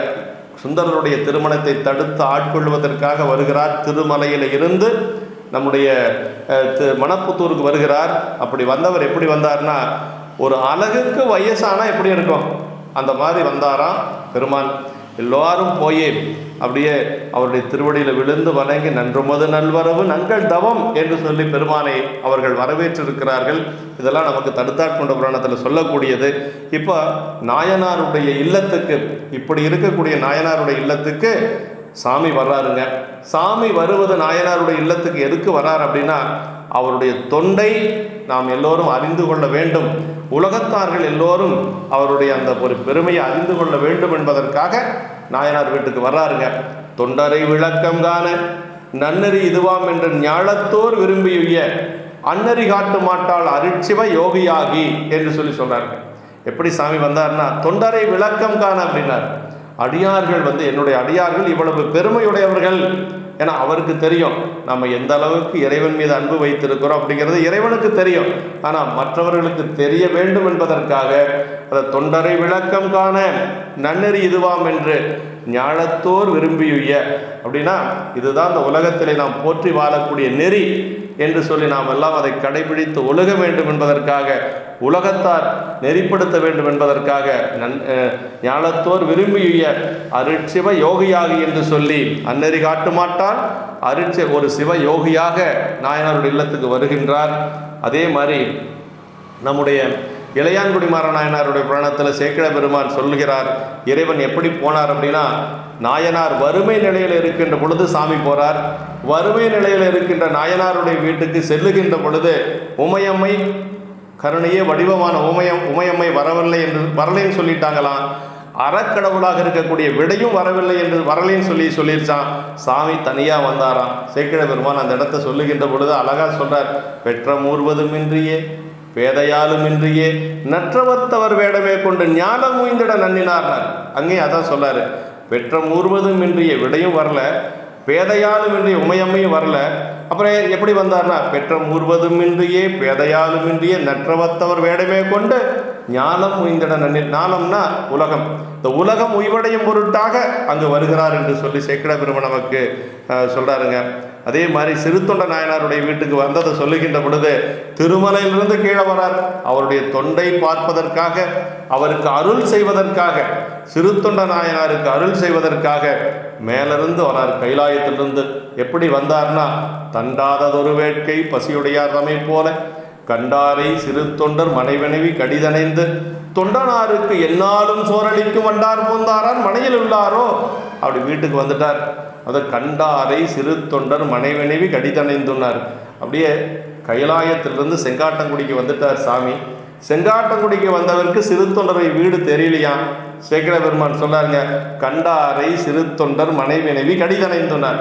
அப்போ ஏன் அப்படியெல்லாம் கேட்டு வந்தார் அப்படின்னா, சிறு தொண்டர் ஒருத்தர் இந்த ஊரில் இருக்கிறாருன்னு நீங்கள்லாம் தெரிஞ்சுக்கோ அப்படிங்கிற மாதிரி சாமி எல்லாத்தையும் கேட்டாராம். அதற்கு பிறகு வீட்டுக்குள்ளே வந்தார். வந்த உடனே உள்ளே வரல, வெளியில் நின்று கேட்குறாரு, தொண்டானாருக்கு என்னாலும் சோரளிக்கும் வண்டார் பூந்தார். ஒரு நாள் 2 நாள்லாம் இல்லையா, தினசரி சோறு போடக்கூடிய அந்த வண்டார் பூந்தாரான் மனையில் உள்ளாரோ, சிறு தொண்ட நாயனார் மனையில் இருக்கிறாரான்னு கேட்ட உடனேயே அவர்களுக்கு அதற்கு நடந்தது, பின்னாடி நடந்ததெல்லாம் சரியத்தில் மிகச் சிறப்பாக சொல்லப்பட்டிருக்கிறது. இறைவன் வந்த கோலம் எப்படி வந்தார் அப்படின்னா, ஒரு கீழ் கோவணம் அணிந்திருக்கிறார், அதுக்கு மேலே கீழ் அணிந்திருக்கிறார், உடம்பு முழுக்க திருநீற்று பூச்சு பூணூல் அணிந்திருக்கிறார், நெற்றியிலே திருமுண்டம் என்று சொல்லக்கூடிய 3 கோடுகளால் ஆன அந்த திருநீர் அணிந்திருக்கிறார், சடை இருக்கிறது, ஒளி வீசும் வெண்ணிலவு போன்ற புன்முறுவல் இருக்கிறது, திருவோடு கையில் இருக்கிறது. ஒரு யோகியினுடைய வடிவத்தில் வர்றார் சாமி. சாமியாவா வருவார், திருநீலகண்டத்தை எல்லாம் மறைத்து கொண்டு தான் வருவார். அப்படி ஒரு யோகியின் கோலத்தில் வராருங்க. அரசர்கள் சொல்லுவது போல கொவ்வை செவ்வாயில் குமின் சிரிப்பு, அப்படி ஒரு புன்னகையோடு பெருமான் நாயனாருடைய இல்லத்துக்கு வருகிறார். சிறுத்தொண்ட நாயனாருடைய வீட்டுக்கு வந்ததை சேக்கிழ பெருமான் சொல்லுகின்ற பொழுது, அருள் ஒளியும் திருமுகத்தில் அணிமுறுவல் நிலவெறிப்பன. அப்படி அந்த முகமே வந்து அருள் பொழியக்கூடிய ஒரு முகம். அதில் ஒரு சிரிப்பு சிரிச்சாராம், நிலவு ஒளியவே அது வந்து எரிச்சிருமா. அருள் ஒளியும் திருமுகத்தில் அணிமுறுவல் நிலவெறிப்ப என்று சொல்லி சேக்கிழ பெருமான் சிறுத்தொண்ட நாயனார் புராணத்தில் சொல்லுவார். அப்படி வந்து அவர் வந்து தவக்கோலத்தோடு அந்த வேட்கோவர் என்று சொல்லக்கூடிய நம்முடைய நாயனாருடைய இல்லத்துக்கு வருகிறார். அப்படி வந்த உடனேயே அவர் எப்படி எதிர்கொண்டார்கள் அப்படின்னு சொல்லி சொல்றார். நன்னிய தவச்சிவ யோகநாதரை கண்ணுற நோக்கிய காதல் அன்பர்தாம் புண்ணிய தொண்டராம் என்று போற்றி செய்து, அப்புறம் சொல்றார், புண்ணிய தொண்டராம் என்று போற்றி செய்து எண்ணிய வகையினால் எதிர்கொண்டு எத்தினார் என்று சொல்லி, அப்படி நன்னிய தவச்சிவ யோகநாதரை பெருமான் எப்படிப்பட்டவர், தவயோகநாதர் இல்லையா, அப்படி வருகின்றவர். கண்ணுற நோக்கிய காதல் அன்பர், காதல் அன்பர்னா அன்புடைய நாயனார், காதல் அன்பர் தான் புண்ணிய தொண்டராம் என்று போற்றி செய்து. பெருமானுடைய தொண்டர்கள் எப்படின்னா புண்ணியம் செய்ததனால தொண்டரானாராம், தொண்டரானதுனால புண்ணியம் பெற்றார். ரெண்டு சொல்லலாம். அதாவது பல புண்ணியங்கள் செஞ்சிருந்தால் தான் இந்த பிறப்பில் நாம் வந்து அடியார ஆக முடியும். அடியார ஆவதற்கு பல புண்ணியங்கள் செஞ்சிருக்கணும். அதை புண்ணிய தொண்டராம் என்று போற்றி செய்தோம் அப்படின்னாருங்க. நம்ம சிவபுண்ணியங்கள் பல செய்திருக்கிறார். உன்னடி அதே மாதிரி நம்மளுக்கு திருவெம்பாவில் கூட வருதுங்களா, உன்னடியார் தாழ்பணிவோம் அங்கவர்க்கே பாங்காவோம் அன்னவர் என்கணவர் ஆவார் அவர் உகந்து சொன்ன பரிசையை தொழும்பாய் பணி செய்வோம் அப்படின்னு சொல்லி சொன்னாங்க. அப்புறம் என் கொங்கை நின்னன்பர் அல்லாதோல் சேரற்கு எங்கை உனக்கல்லாது எப்பனையும் செய்யற்கு என்று சொல்லி அடியாருடைய பெருமை. அதே மாதிரி நம்முடைய இளையான்குடிமாற நாயனார் படத்தில் வரும், ஆரம் என்பு உணைந்த ஐயர் என்பது ஒரு நன்மையால் நேரே வந்தவர் யாவராயினும் நித்தமாகிய பக்துவின் கூற எதிர்விழுந்து எழுந்து என்று சொல்லி, அப்படி செவிப்புலத்து ஈரமன் மதுரப்பதம் பரிவெய்து முன் உரை செய்தவன் என்று சொல்லி அந்த சரியத்தில் சொல்வார். இப்படி அடியாராக தான் இப்போ பார்க்கிறார். வந்தது பெருமான் என்று சொல்லி நாயனாருக்கு தெரியாது. அடியாராக பார்த்ததுக்கு அடியார் மேலே அவ்வளவு அன்பு வச்சிருக்கிறார். அது புண்ணிய தொண்டராம் என்று அப்படிங்கிறார். புண்ணியம் செய்ததாலே தொண்டராக பெற்றவர் என்று சொல்லி நமக்கு உரையாசிரியர் அவர்கள் அருள்கின்றார்கள். அப்படி வருகின்றவரை வந்து எப்படி வரவேற்றார்கள் என்று சொன்னால், பூசனை செய்து உபசரித்து பின்பு வந்து அவருக்கு பூசனை பாத பூசைகள் எல்லாம் செய்து அவரை உபசரித்து பிறகு வந்து, அதாவது சாமி சொல்கிறாருங்க எப்படி உபசரிக்கிறது அப்படிங்கிறதெல்லாம், கொண்டு வந்து மனை புகுந்து குலாபுவாதம் விளக்கிய மண்டுகாதலின் ஆதனத்திடை வைத்து அர்ச்சனை செய்தபின் உண்டினாலு விதத்திலாறு சுவைதரத்தின் ஒப்பில்லார் அண்டர் நாயகர் தொண்டரிச்சையில் அமுதிசை அளித்துள்ளார் என்று சொல்லி இளையான்குடி மாறநாயனார் புராணத்தில் ஒரு அடியார் வந்தார்.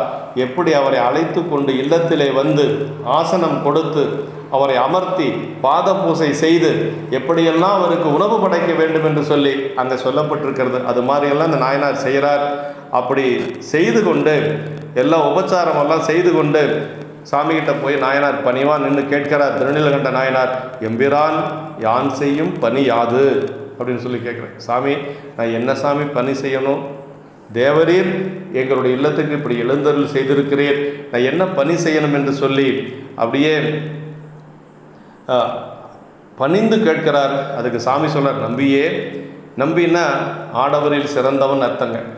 நம்பி அப்படின்னா ஒரு உயர்ந்த சொல், ஆடவரில் சிறந்தவன் அப்படின்னு சொல்லி சொல்ற. நம்பியே, இந்த ஓட்டினை நீ வைத்து இருந்து நாம் வேண்டும் போது அதை தருவாயாக. இந்த ஓட்டை நீ வந்து பத்திரமா வச்சுக்கணும், நான் எப்போ வேணும்னு கேட்குறேனோ அப்போ நீங்கள் கொடுக்கணும் என்று சொல்லி அந்த ஓட்டை கொடுக்கிறார்.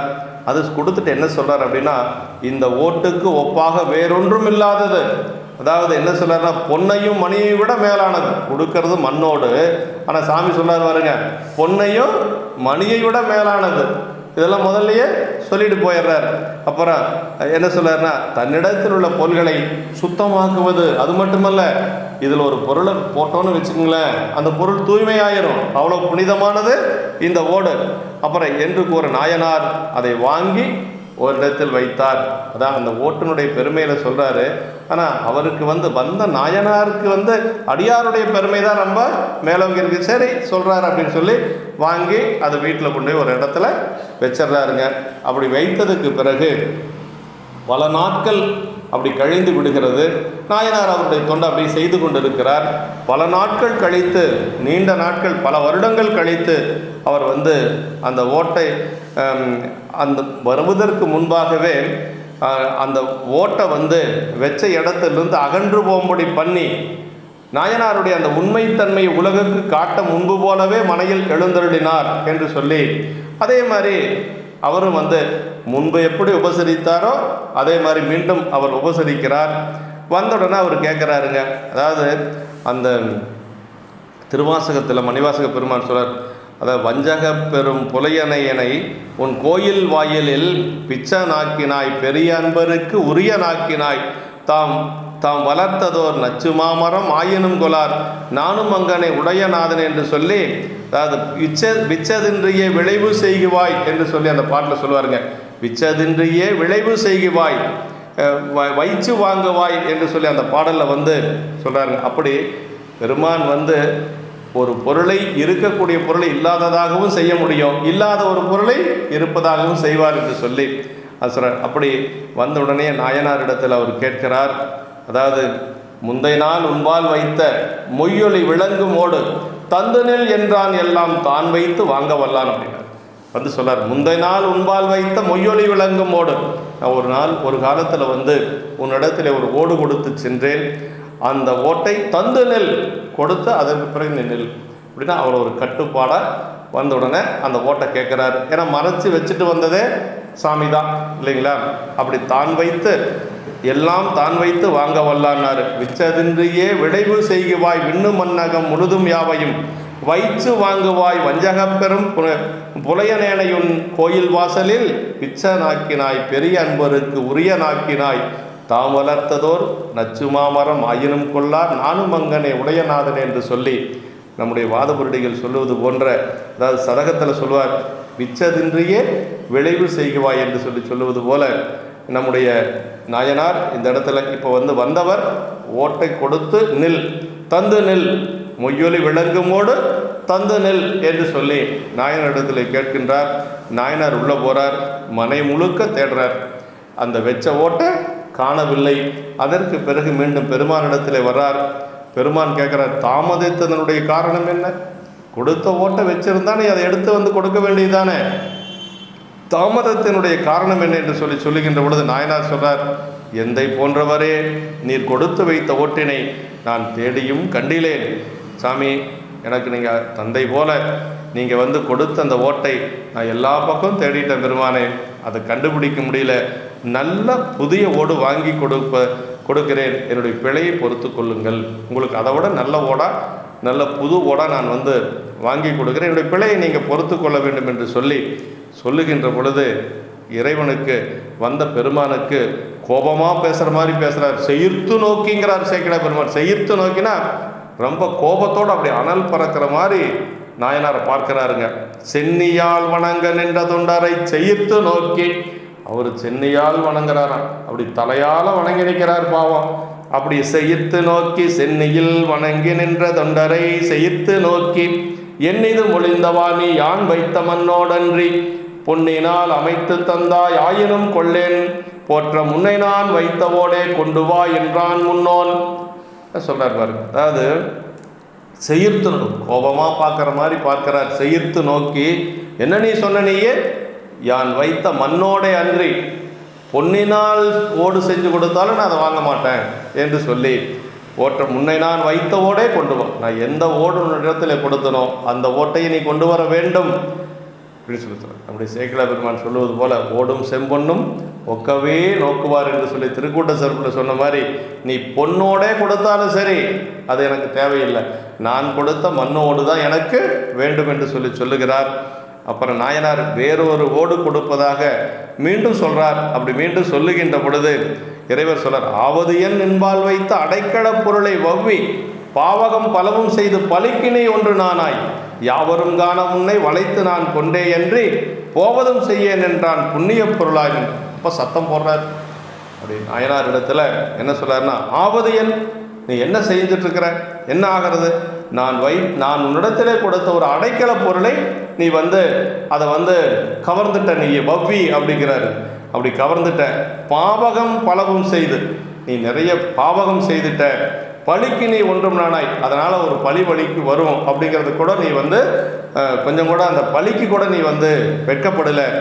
நான் எல்லாரும் பார்க்கிற மாதிரி யாவரும் காண உன்னை வளைத்து நான் கொண்டே என்று, அதை வாங்காமல் நான் போக மாட்டேன் என்று சொல்லி வளைத்து நான் கொண்டே என்று போவதும் செய்யேன் என்றான். எப்படிப்பட்டவன்? புண்ணிய பொருளாய் நின்றான்கிறான். பெருமான் எப்படிப்பட்டவனா, நாயனார் இதுவரை செய்த புண்ணியம் எல்லாவற்றிற்கும் இவரே பொருளாக இருக்கக்கூடியவர். அப்படி பேசுறாரு.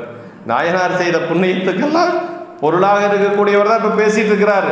நான் இதை வாங்காம போக மாட்டேன் என்று சொல்லி அப்படி கண்டிப்பாக சொல்லுகின்ற பொழுது அவர் அப்படியே நாயனாருக்கு என்ன செய்யறதுனே தெரியல, அப்படியே பதைத்து அப்படி நிற்கிறார். ஏன்னா வந்தது சாமின்னு அவருக்கு தெரியாது, ஒரு அடியார் தான் பேசிட்டு இருக்கிறாருன்ட்டு அவரும் பேசிட்டு இருக்கிறாரு.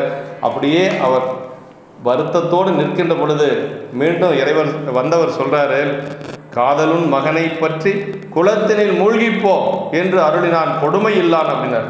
அது இப்படியெல்லாம் செய்யறதுனால ரொம்ப கொடுமையானவர்னு நினைச்சுக்காதீங்க. இறைவன் எதுக்கு வராரு? நமக்கு அருள் செய்யறதுக்கு தான் வராரு. அதை சொல்லார் பாருங்க, காதலுன் மகனை பற்றி குளத்தினில் மூழ்கி போனார். உன்னுடைய மகன் இருப்பான்ல, நீ சொல்றது உண்மைன்னா உன்னுடைய மகனுடைய கையை பிடிச்சு குளத்தில் முழுகி காட்டு. திருப்புடீஸ்வரம் என்று சொல்லக்கூடிய குளம் இருக்குது, அந்த குளத்தில் நீ முழுகி காட்டணும் அப்படின்னு சொல்லுகிறார். கொடுமை இல்லான் அப்படின்னார். அப்படின்னா தொண்டரை விளக்கங்கானத்தான் இதை மாதிரி எல்லாம் செய்கிறார் இல்லையா? அடியாருடைய பெருமைகளை எல்லாத்துக்கும் தெரியப்படுத்தணுங்கிறதுனால தான் செய்கிறார் வெளியா, ஒரு கொடுமைக்காக அவர் எதுவும் செய்யலை. அதான் கொடுமை இல்லான் அப்படின்னாரு.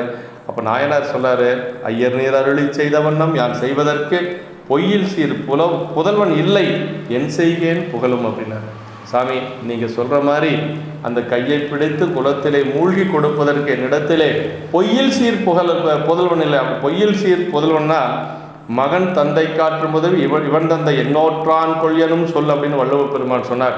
அப்படி அந்த உயர்ந்த நிலையில் இருக்கக்கூடிய அந்த புகழ்பெற்ற நீங்கள் சொல்கிற மாதிரி அந்த புதல்வன் எனக்கு அந்த பேர் இல்லை சாமி அப்படின்னு சொல்லுகிறார்.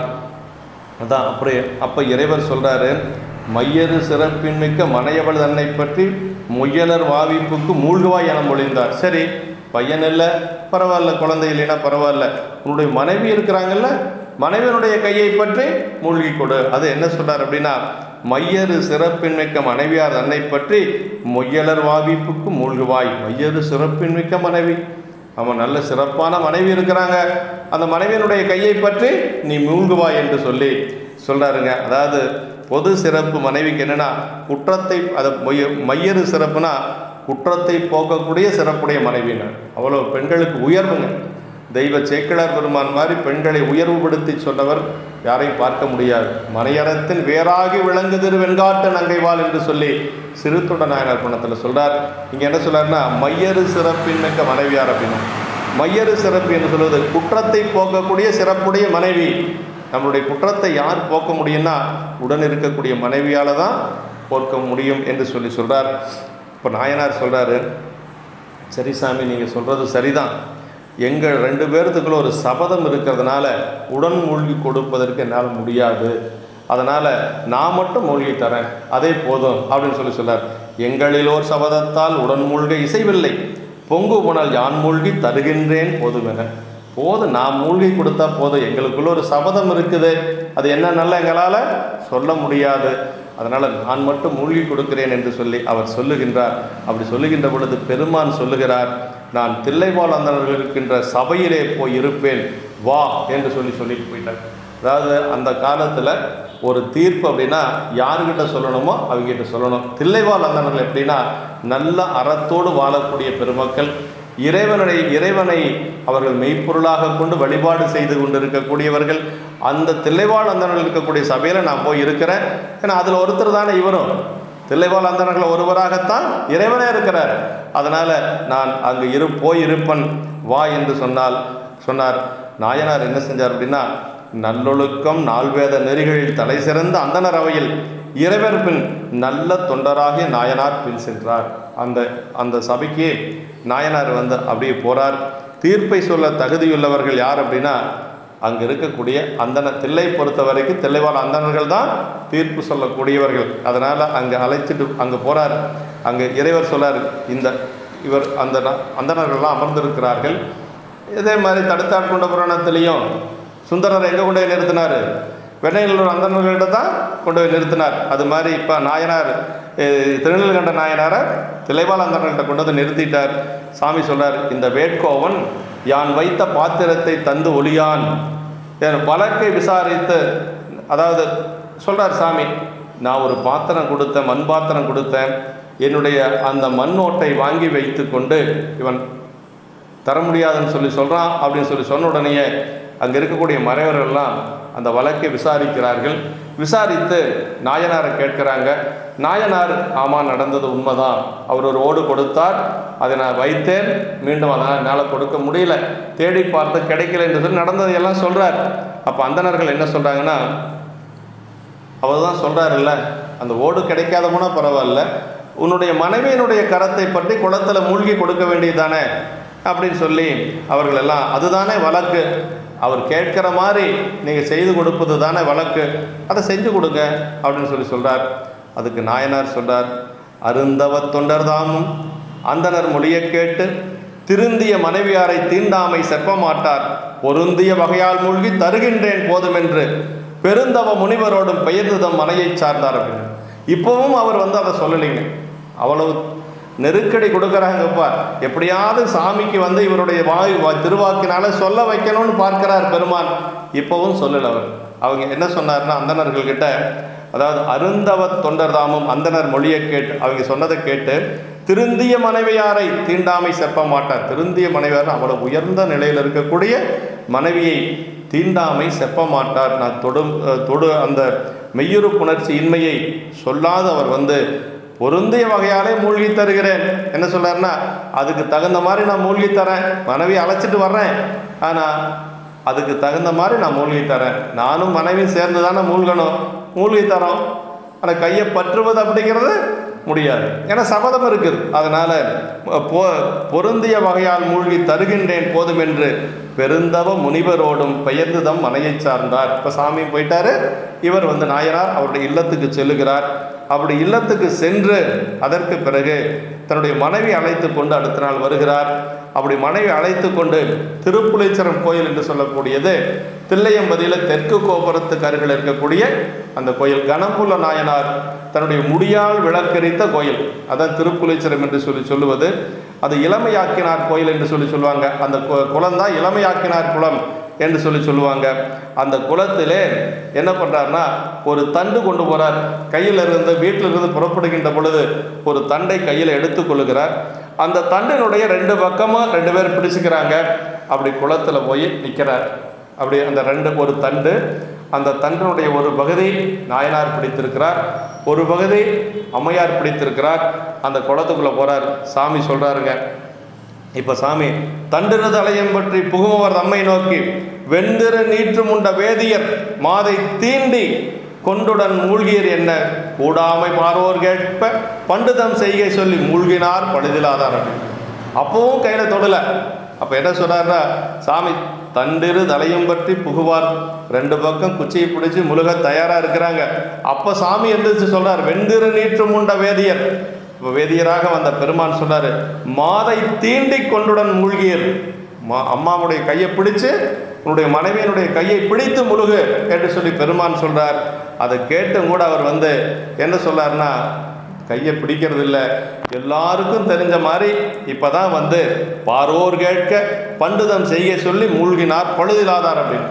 இப்போ எல்லாரும் கேட்குற மாதிரி அவர்களுக்குள்ளே நடந்த சபதத்தை இப்பொழுது தான் அவர் சொல்லியிருக்கிறார். இதுக்கு மேலே சொல்லாமல் இருக்க முடியாது. அதனால் இப்பொழுது சொல்லியிருக்கிறார். அப்படி சொல்லி அந்த முழுகினார். அவருக்கு பேர் பழுதிலாதார். இந்த இடத்துல சேக்கிழார் பெருமான் சொல்கிறாருங்க, பழுதிலாதார்னா இவ்வளவு இருந்தாலும் கூட, அதாவது பரத்தை வால் அணைந்தது, மனைவி கணவன் மனைவி தீண்டாமல் இருந்தது, பெருமானுடைய ஓட்டை கொடுக்க முடியாது இருந்தாலும் கூட அவர் எந்த ஒரு குற்றமும் செய்யாதவர் அப்படின்னு சொல்கிறாருங்க. அதாவது சேனடையும் தீங்கடையா திருத்தொண்டர்னு சொல்லுவார் சேக்கிழார் பெருமான். சேனடையும் தீங்கடையா திருத்தொண்டர்னா அவர் பக்கத்தில் கூட தீமை என்று சொல்லுவது அணுகாதான். அதாவது தீமை என்று சொல்லக்கூடியது நாயனாருடைய பக்கத்தில் கூட போய் சேராதான். அதாவது சேனிடையும் தீங்கடையா திருத்தொண்டர் என்று சொல்லுவார்.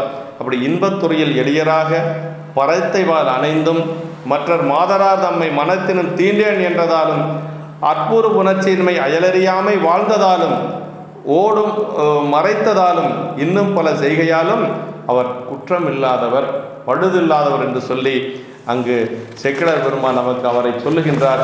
அப்படி பழுதில்லாது ரெண்டு பெருமக்களும் இரண்டு பக்கமும் அந்த தண்டை பிடித்து மூழ்குகின்றார்கள். வாவியின் மூழ்கியரும் கணவரும் மனைவியாரும் மேவிய மூப்பு நீங்கி விருப்புறும் இளமை பெற்றனர். தேவரும் முனிவர்தாமும் சிறப்பொடு பொழியும் தெய்வ பூவின் மலையின் மேல மூழ்குவார் ஒன்று தோன்றனர். அதுங்க நம்மை திரும்ப பெற முடியாத ஒன்றே ஒன்று இளமை. அந்த இளமை கிடைக்கப்பெற்றது பெருமானுடைய திருவருளால நாயனார். அதுதான் அந்த குளத்துக்கு பேர் இளமையாக்கியான் குளம் என்று சொல்லுவார்கள். வாவியின் மூழ்கியரும் கணவரும் மனைவியார்கள். இப்பவும் தொடலை பாருங்க, அந்த குளத்திலே மூழ்குகின்றார்கள். இருவரும் மேலே ஏறி வருகின்றார்கள். இந்த வாவியில் மூழ்கியரும் கணவரும் மனைவியாரும் எப்படின்னா மேவிய மூப்பு நீங்கி விருப்புறும் இளமை பெற்றனர். இந்த விருப்புறும் இளமைனா எல்லாருமே இளமையை விரும்புவார்களாம். உலக வாழ்க்கையில் இளமையை வேண்டான்னு சொல்லக்கூடிய ஒருவருமே இல்லை. ஆசை கூட இல்லாமல் இருக்கலாம், பற்று இல்லாமல் கூட இருக்கலாம்.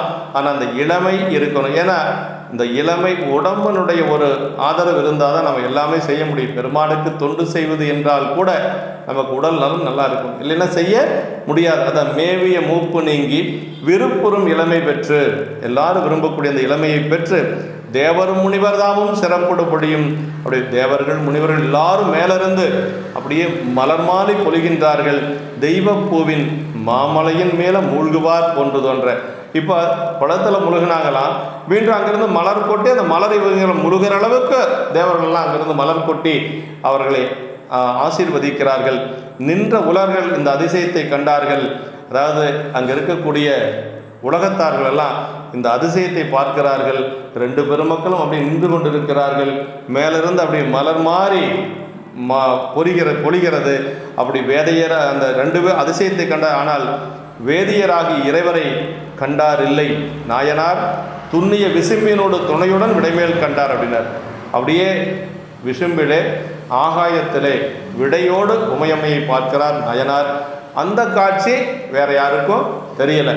அவர்கள் கண்டது நாயனாருக்கு அந்த மலர் விழுகிறத மட்டும் பார்க்கிறாங்க, நாயனார் கரை மேலே ஏறி வரதை பார்க்கிறாங்க. ஆனால் இறைவனுடைய அந்த விடை காட்சி என்று சொல்லுவது எல்லாத்துக்கும் கிடைக்காது. நாயனாருக்கு மட்டும், அவருடைய மனைவியாருக்கு மட்டும் கிடைக்குது. அப்படியே கைகளால் தொழுதனர், போற்றி நின்றனர். அப்படியே பெருமானுடைய திருவடியை அப்படியே வணங்கி அவர் போற்றி செய்து அங்கிருந்து அப்படியே பெருமானுடைய திருவடியை வணங்குகின்றார். மன்றுளே திருக்கூத்தாடி அடியவர் மனைகள் தோறும் சென்றவர் நிலைமை காட்டும் தேவர்கள் தேவர்தாமும். சாமி சொல்றாரு, வென்ற ஐம்புலனால் மிக்கீர் விருப்புடன் இருக்க நம்பால் என்றும் இவ்விளமை நீங்காது என்று எழுந்து அருளினாரே என்று சொல்லி அருமையான ஒரு வரம் கொடுக்கிறார். மன்றுளே திருக்கூத்தாடி அடியவர் மனைகள் தோறும் சென்றவர் அப்படின்னாரு. பெருமான் எங்க இருக்கிறாரு? தில்லையம்பதியில மன்றிலே கூத்தாடி கொண்டிருக்கிறார். ஆனால் அவர் அடியார்களுக்கு அருள் செய்வதற்காக இல்லங்கள் தோறும் சென்று கொண்டு போறார். அது நமக்கு திருவம்பாவையில் சொல்லுவது போல, இங்கு நம் இல்லங்கள் தோறும் எழுந்தருளி செங்கமல பொற்பாதம் தந்தருளும் சேவகனை அங்கனரசை அடியோங்கட்கு ஆரமுதை அப்படின்னார். அடியோங்கட்கு எப்படின்னா ஆரமுது போன்றவர் பெருமான் அப்படிங்கிறார். அப்படி இங்கு நம் இல்லங்கள் தோறும் எழுந்தருளி செங்கமல பொற்பாதம் தந்தருளும் சேவகனை என்று சொல்லி அப்படி அடியவர் மனைகள் தோறும் சென்றவர் என்று சொல்லார். அதே மாதிரி திருப்பள்ளி எழுச்சியில் சொல்லுகின்ற பொழுது, பந்தனை விரலையும் நீயும் நின் அடியார் பழங்குடில் தோறும் எழுந்து அருளிய பரனே என்று சொல்லி திருப்பள்ளி எழுச்சியில் சொல்வார். அப்படி பந்தனை விரலையும் நீயும், சாமி தனியாக வரமாட்டாராம். அடியார்களுக்கு அருள் செய்கின்ற பொழுது ஒரு ஏழை குடிசையாக இருந்தாலும் சரி உமையம்மையோடு பெருமான் அருள் செய்வான் என்று சொல்லி அந்த இறைவனுடைய அருள் தன்மையை, எளிவந்த தன்மையை நமக்கு நம்முடைய பெருமான் இங்கு நினைவு கூறுகிறார். அப்படி சென்றவர் நிலைமை காட்டும் தேவர்கள் தேவர்தாமும் வென்ற ஐம்புலனால் மிக்கீர் அப்படின்னார். அதாவது அந்த புலன்களை ஐம்புலன்களும் வெல்லப்பட்டமையால் இவர்கள் சொல்வழி அவை ஏவல் கேட்டு அமைந்து நின்றன என்று சொல்லி அந்த இடத்துல பெருமான் இவங்களுக்கு என்ன ஒரு சிறப்புனா, இத்தனை ஆண்டு காலம் அவர்கள் இளமை முதலாக முதுமை வரை அந்த புலன்களை வென்றது பெருமானே வந்து அவர்கள் வென்ற ஐம்புலனால் மிக்கீர் விருப்புடன் இருக்க நம்பால் என்னிடத்திலே அங்கே வந்து சிவலோகத்தில் இருக்க என்றும் இவ்விளமை நீங்காது என்றெழுந்து அருளினாரே. எப்பொழுது நீங்கள் இந்த இளமையோடவே அங்கு வந்து இரண்டு பேரும் எந்த ஒரு இடையூறு இல்லாது இருக்க வேண்டும் என்று சொல்லி பெருமான் அருள் செய்கிறார். அதாவது ஐம்புலன்களும் வெல்லப்பட்டமையால் இவர்கள் சொல்வழி அவை ஏவல் கேட்டு அமைந்து நின்றன என்று சொல்லி உரையாசிரியர் சொல்லுகிறார். அதே மாதிரி சிறுத்தொண்ட நாயனாருடைய புராணத்தில் சொல்லுகின்ற பொழுது உலகை வென்ற தாதையார் தலையறிவார் என்று சொல்லி சேக்கிழ பெருமான் சொல்வார். இவர்கள் எல்லாம் நம்முடைய நாயன்மார்கள் எல்லாம் வந்து உலகிலை வென்று காட்டிய பெருமக்கள். மனைவியாக இருந்தாலும் சரி, மகனாக இருந்தாலும் சரி, எந்த உறவாக இருந்தாலும் சரி, இறைவன் ஒருவன் தான் என்று சொல்லி பெருமானிடத்தில் வைத்த அன்புக்கு இந்த அன்பெல்லாம் குறைவுதான். அன்பு வைத்திருந்தார்கள், மனைவியின் மீது அன்பு வைத்திருந்தார்கள், பிள்ளைகளின் மீது அன்பு வைத்திருந்தாலும் கூட உயர்ந்த அன்பு, அதாவது சாயா அன்பு என்று சொல்லக்கூடிய அந்த அன்பு, திருவாசகத்தில் சொல்லுவது போல சாயா அன்பு என்று சொல்லக்கூடிய அந்த அன்பு நம்முடைய நாயன்மார்களுக்கு இறைவனிடத்தில் இருந்தது என்று சொல்லி நமக்கு அந்த அன்பை பற்றி சொல்லுகிறார்கள். அப்படி நம்முடைய அப்பூதி நாயனாருடைய புராணத்தில் கூட நம்முடைய நாவுக்கரசு பெருமானுக்கு உணவு படைப்பதற்கு திருநாவுக்கரசு, மூத்த திருநாவுக்கரசு இலை அறிய செல்லுகின்ற பொழுது அரவு தீண்டு இறந்து விடுகிறது. அந்த குழந்தை மீண்டும் ஒன்றுகளாம் பதிகம்பாடி உயிர்ப்பிக்கப்பட்ட பொழுது ரெண்டு பேரும் வந்து மகிழ்ச்சி அடையவில்லை, மாறாக அவர்கள் ரெண்டு பேரும் கொஞ்சம் வருத்தப்பட்டார்கள் என்று சொல்லி சேக்கிழ பெருமான் சொல்வார். ஏன் அப்படின்னா, பிள்ளை உயிர்த்தெழுந்தது கூட அவர்களுக்கு ஒரு பெரிதாக இல்லை. வந்த நாயனாருக்கு, வந்த தங்களுடைய குருநாதருக்கு அமுது செய்வதற்கு இந்த குழந்தையினாலதான கொஞ்சம் காலதாமதமானது என்று சொல்லி வருத்தப்பட்டார்கள் என்று சொல்லி சொல்வார். அறிவரும் வெறுமை என்பர் அமுது செய்து அருளுதற்கு சிறிது இடையூறு செய்தான் இவன் என்று சிந்தை நொந்தார் என்று சொல்லி அப்பூதி நாயனாருடைய புராணத்திலே நமக்கு அருளுகின்றார். அந்த மாதிரி நம்முடைய அடியார் பெருமை, நம்முடைய நாயன்மார்கள் வந்து எந்த ஒரு பாசத்துக்கும் கட்டுப்பட்டவர்கள் அல்ல என்று சொல்லி நமக்கு நம்முடைய புராணங்களில் அறிய முடிகின்றது. இப்போ விரலுடை தொண்டனாரும், இப்போ நாயனாருக்கு எப்படி அருள் செய்தார் அப்படிங்கிறத சொல்கிறார். விரலுடை தொண்டனாரும் வெண்ணகை செவ்வாய் மென்தோல் அரளியல் கூந்தலாராம் மனைவியும் அருளின் ஆர்ந்த திரளுடை செய்கை செய்து சிவலோகம் அதனை எய்தி பெறலரும் இளமை பெற்று பேரின்பம் முற்றார் என்றே. அப்படியே ரெண்டு பேரும் இளமையோடு, இப்போ வந்து விரலுடை தொண்டர்னா வீரமுடைய தொண்டர் அப்படின்னார். அதாவது அந்த இளமையை வென்று காட்டியது ஒரு மிகப்பெரிய ஒரு வீரம். அந்த விரலுடை தொண்டனாரும் வெண்ணகை செவ்வாய் மென்தோல் அரளியல் கூந்தலாராம் மனைவியாரும் அதே மாதிரி அருளின் ஆர்ந்த திரளுடை செய்கை செய்து சிவலோகம் அதனை எய்தி, இப்போ பெருமான் இருக்கக்கூடிய சிவலோகத்துக்கு ரெண்டு பெருமக்களும் சென்றார்கள். அதனை எய்தி பெறலரும் இளமை பெற்று பேரின்பம் முற்றார் என்றே. அந்த இளமையோடு அவர்கள் அந்த பேரின்பத்தை அனுபவித்து கொண்டிருக்கிறார்கள் என்று சொல்லி நம்முடைய சேக்கிழார் பெருமான் நமக்கு அந்த வென்ற ஐம்புலனால் மிக்கீர் என்று சொல்லி நமக்கு அருளுகின்றார். அதாவது திருமந்திரத்தில் கூட உள்ளம் பெருங்கோயில் உன்னுடம்பு ஆலயம் வள்ளல் பிராணாருக்கு வாய் கோபுரவாசல் தெல்லந்தெளிந்தார்க்கு சீவன் சிவலிங்கம் கள்ள புலனைந்தும் காலாம் மணிவிளக்கு என்று சொல்லி சொல்லுவார். அந்த புலன்களை வெல்லுவது என்று சொல்லுவது நல்ல பக்குவமுடைய தொண்டர்களால் தான் முடியும். அப்படி வென்று காட்டிய பெருமக்கள் நம்முடைய நாயன்மார்கள். 5 பேரறிவும் கண்களை கொல்ல அளப்பரும் கரணங்கள் 4 சிந்தையாக குணமுறு 3 திருந்து சாத்துவிகமேயாக இந்துவால் சடையான் ஆடும் ஆனந்த எல்லையில் தனிப்பெரும் கூத்தில் வந்த பேரின்ப வெள்ளத்தொல் திளைத்து மாறிலா மகிழ்ச்சியில் மலர்ந்தார் என்று சொல்லி நம்பிகள் இறைவனுடைய அந்த திருக்கூத்தை பார்க்கின்ற பொழுது, அந்த தரிசனத்தை பார்க்கின்ற பொழுது எப்படி பொறிகளெல்லாம் புலன்களெல்லாம் அடங்கி இருந்தார், அந்த கரணங்கள் எல்லாம் எப்படி அடங்கி இருந்தது, குணமெல்லாம் சாத்துவிகமாக இருந்தது என்று சொல்லி நமக்கு நம்முடைய சேக்கிழார் பெருமான் அருளுவது போல நாயனார் அந்த ஒரு உயர்ந்த நிலையிலே நின்று இறைவனுடைய சிவலோகத்தை அடைய பெற்றார் தன்னுடைய துணைவியாரோடு என்று சொல்லுவது. 2 பெருமக்களும் அந்த அறத்தை காத்து அதே ஒரு இல்லறம் எப்படி ஒரு வாழ வேண்டும் என்று சொல்லுவதற்கு ஒரு இலக்கணமாக வாழ்ந்து காட்டியவர் நம்முடைய நாயனார். அதனால தான் அவர் முதல்லையே பெருமான் என்ன சொல்லிட்டார்னா, சேக்கிழார் பெருமான் வையகம் போற்றும் செய்கை மனையறம் புரிந்து வாழ்வார் என்று சொல்லுவார். வையகம் போற்றும் செய்கை, இந்த உலகமே போற்றக்கூடிய ஒரு மனை வாழ்க்கை வாழ்ந்து காட்டியவர் நம்முடைய திருநீலகண்ட நாயனார். ஏனென்று சொன்னால் அற்புறு புணர்ச்சியின்மை அயலறியாமை வாழ்ந்தார் என்று சொல்லுவதுதான் இந்த புராணத்தில் இருக்கக்கூடிய ஒரு அருமையான ஒரு சமுதாய சிந்தனையாக சொல்லுவார்கள். அப்படி கணவன் மனைவிக்கு இருக்கக்கூடிய அந்த ஊடலை வெளியில் யாருக்கும் சொல்லாது காட்டி வாழ்ந்த பெருமக்கள் நம்முடைய திருநீலகண்ட நாயனாரும் அவருடைய மனைவியாரும் என்று சொல்லி, அதனால தான் சேக்கிழ பெருமான் 2வது பாட்டில் என்ன சொல்லிட்டார் அப்படின்னா, வையகம் போற்றும் செய்கை மனையறம் புரிந்து வாழ்வார் என்று சொல்லி அதே பாடல்ல, அதாவது சைவமை திருவின் சார்பே பொருளன சார்பு, இந்த உலகத்தில் அழியாத பொருள் என்ன என்று சொன்னால் இந்த சரியத்தில் நாம் தெரிந்து கொள்ள வேண்டுவது திருநீறு, கண்டிகை, ஐந்தெழுத்து, சடைமுடி என்று சொல்லக்கூடிய 4 பொருள்கள் தான் இந்த உலகத்திலே நிலையான பொருள் என்று சொல்லி இந்த சரீரத்தின் மூலமாக நாயனாருடைய அருள் வரலாற்றின் மூலமாக நாம் அறிந்து கொள்ள முடிகிறது என்று சொல்லி இந்த அளவிலே நாம் நிறைவு செய்து கொண்டு நாம் குருமகா சன்னிதானங்களுடைய திருவடி தாமர்களை மனமொழி மெய்களை வணங்கி அமைகின்றோம். என்றும் இன்பம் பெருகும் இயல்பினால் ஒன்று காதலித்து உள்ளமும் ஓங்கிட மன்றுளார் அடியார் அவர் வான்புகள் நின்றதெங்கும் நிலவி உலகலாம். திருச்சிற்றம்பலம்.